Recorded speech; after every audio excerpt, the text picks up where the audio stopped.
नमो भगवते वासुदेवाय नमः।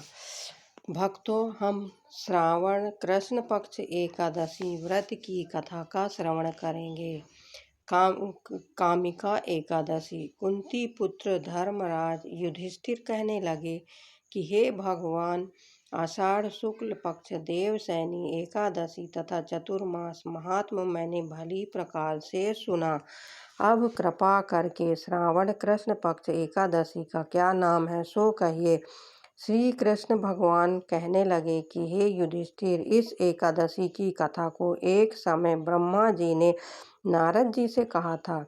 वही मैं तुमसे कहता हूँ। नारद जी ने ब्रह्मा जी से पूछा था कि हे पितामह, श्रावण मास के कृष्ण पक्ष की एकादशी की कथा सुनने की मेरी इच्छा है। उसका क्या नाम है, क्या विधि है और उसका महात्म क्या है, सो कृपा करके कहिए।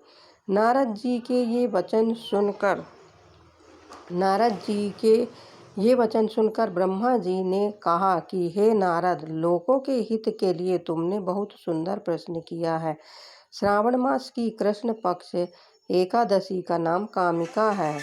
उसके सुनने मात्र से वाजपेयी यज्ञ का फल मिलता है। इस दिन शंख चक्र गदाधारी विष्णु भगवान का पूजन होता है, जिसका नाम श्रीधर, हरि, विष्णु, माधव और मधुसूदन है। उनकी पूजा करने से जो फल होता है सो सुनो। जो फल गंगा, काशी, नैमिषारण्य और पुष्कर स्नान का नहीं होता, वह विष्णु भगवान के पूजन से मिलता है। जो फल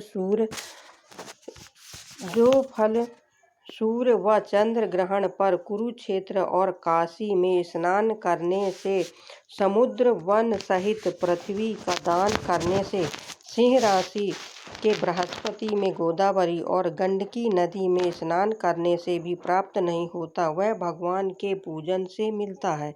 जो मनुष्य श्रावण में भगवान का पूजन करते हैं, उनसे देवता, गंधर्व और सूर्य आदि सब पूजित हो जाते हैं। अतः पापों से डरने वाले मनुष्य को कामिका एकादशी का व्रत और विष्णु भगवान का पूजन अश्वमेव करना चाहिए। पाप रूपी कीचड़ में फंसे हुए और संसार रूपी समुद्र में डूबे मनुष्यों को कामिका एकादशी का व्रत और विष्णु भगवान का पूजन अवश्यमेव करना चाहिए। इससे बढ़कर पापों के नाश का कोई उपाय नहीं है। हे नारद, स्वयं भगवान ने यही कहा है कि कामिका व्रत से जीवन कुयोनि को प्राप्त नहीं होता। जो मनुष्य इस एकादशी को भक्ति पूर्वक तुलसी दल भगवान को अर्पण करते हैं, वे इस संसार में पापों से दूर ही रहते हैं। श्री विष्णु भगवान रत्न, मोती, मणि तथा आभूषण आदि से इतने प्रसन्न नहीं होते जितने तुलसी दल से। तुलसी दल पूजन का फल 4 भार चांदी और 1 भार स्वर्ण के दान के बराबर है। हे नारद जी, मैं स्वयं भगवान की अति प्रिय तुलसी को सदैव नमस्कार करता हूँ। तुलसी के वृक्ष को सींचने से मनुष्य की सब यातनाएं नष्ट हो जाती हैं। दर्शन मात्र से सब पाप नष्ट हो जाते हैं और स्पर्श से मनुष्य पवित्र हो जाता है। कामिका एकादशी रात्रि को दीपदान तथा जागरण के फल का महात्म चित्रगुप्त भी नहीं कह सकते। जो इस एकादशी की रात्रि को भगवान के मंदिर में दीपक जलाते हैं, उनके पिता स्वर्गलोक में अमृत पान करते हैं तथा जो घी या तेल का दीपक जलाते हैं, वे 100 करोड़ दीपकों से प्रकाशित होकर सूर्य लोक को जाते हैं। ब्रह्मा जी कहते हैं कि हे नारद, ब्रह्म हत्या तथा भ्रूण हत्या आदि पापों को नष्ट करने वाली इस कामिका एकादशी का व्रत मनुष्य को यत्न के साथ करना चाहिए।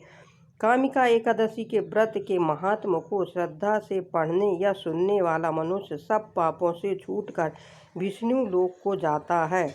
नमो भगवते वासुदेवाय नमः। नमो नारायणाय नमः। तो इस तरह रही कामिका एकादशी व्रत की कथा। यह व्रत बहुत ही उत्तम व्रत है।